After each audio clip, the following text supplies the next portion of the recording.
say on behalf of me and everybody else here, thank you to all of you guys, because it's a life choice and it is a major commitment and one that a lot of people aren't willing to make. But thankfully, there are a lot of men and women like the ones behind us that do make that commitment.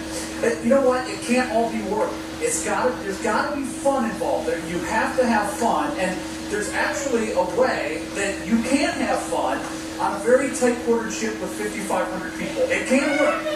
And you know, these are not just, you know, everyday people. These are a team. They work together as one when they are out at sea. They work together as one when they're back here, but they need to have a way to sort of relax. And sporting events are often a part of that. Take a look. Most bases, be it Army base, Air Force base, Naval base, Marine Corps base, they have some type of MWR program available for the active duty personnel. MWR stands for Morale, Welfare, and Recreation. What I'm commonly called is the fun boss. And so my job on board is to make sure all the sailors are having fun.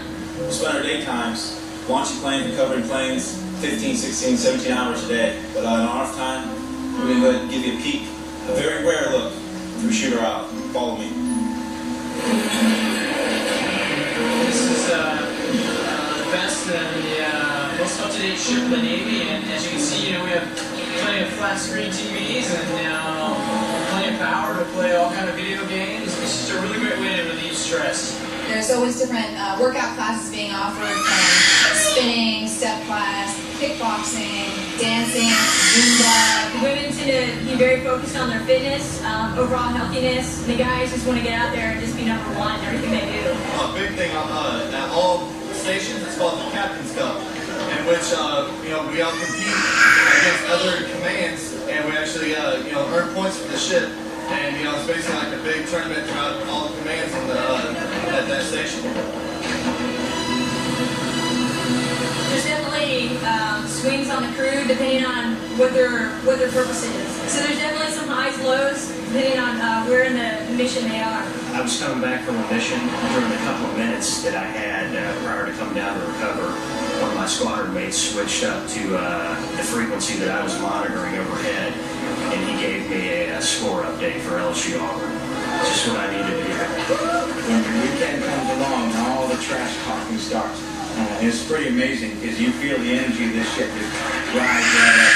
What you're seeing behind me here is our display boards for all of our aircraft that we have on deck that are going to launch and recover. Pretty much all we have to do is just change one of the channels and catch up on the score and get right back to work.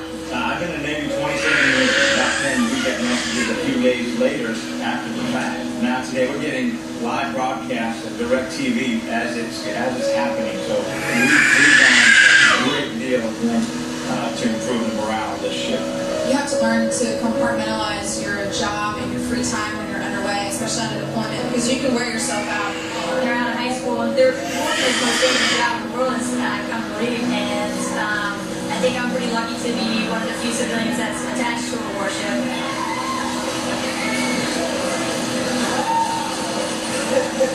It really is pretty wild. They play soccer on this thing. They play basketball on this thing. Do you guys have fun on this ship? I think they have fun, Dana. They do have fun, Jay. No doubt about it. You know, you talk about sports, we talk about Title IX a lot when we talk sports. How's this for sort of a different sort of Title IX like thing back in 1979 when Nora Tyson entered the Navy? Women were obviously not allowed on aircraft carriers out at sea. 31 years later, Rear Admiral Nora Tyson is now the first female strike group commander, and it is our honor to have her here. Nora Tyson, the commander of the George H.W. Bush Strike Group. Come on along here from your men and women. You were an English lit major, we found out earlier that it was at Vanderbilt. How do you go from that to where you are now? Well, actually, I thought about going to law school when I graduated, and I went home to Memphis. About a month after I graduated, I got a call from the recruiter, and to make a long story short, I thought, if I don't, I'll always wonder what would happen if I had, and here I am, 31, and some change later, and it's just been great. It's done obviously incredibly well for yourself and for the women out there. What do you think? Your ship, what is the most impressive thing about it? The most impressive thing about the ship you're looking at is all these girls.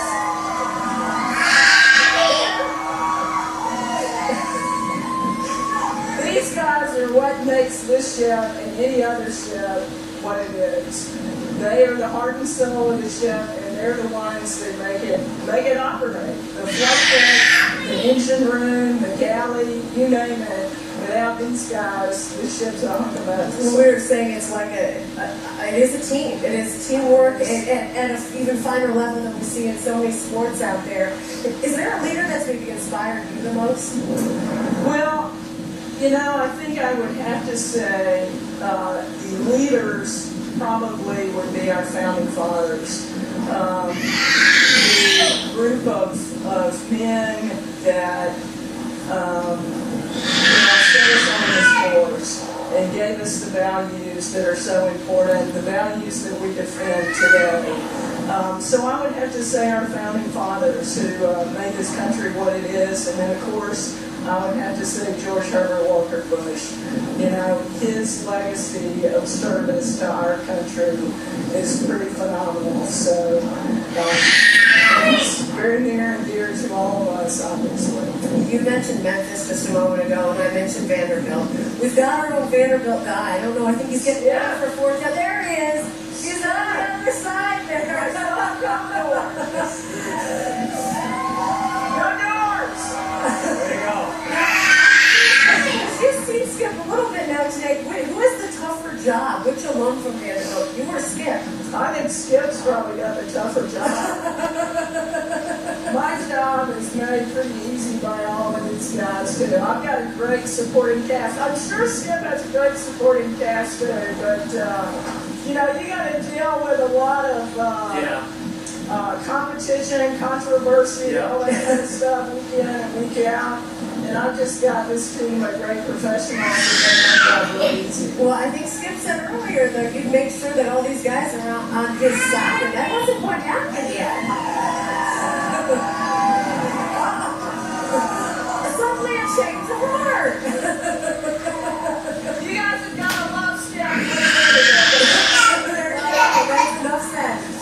Rear Admiral Nora Tyson, thank you so much for joining us. Thank you for being here on this week. We have really enjoyed the time we spent here. Our pleasure. And we've got much more coming up here from the USS George H.W. Bush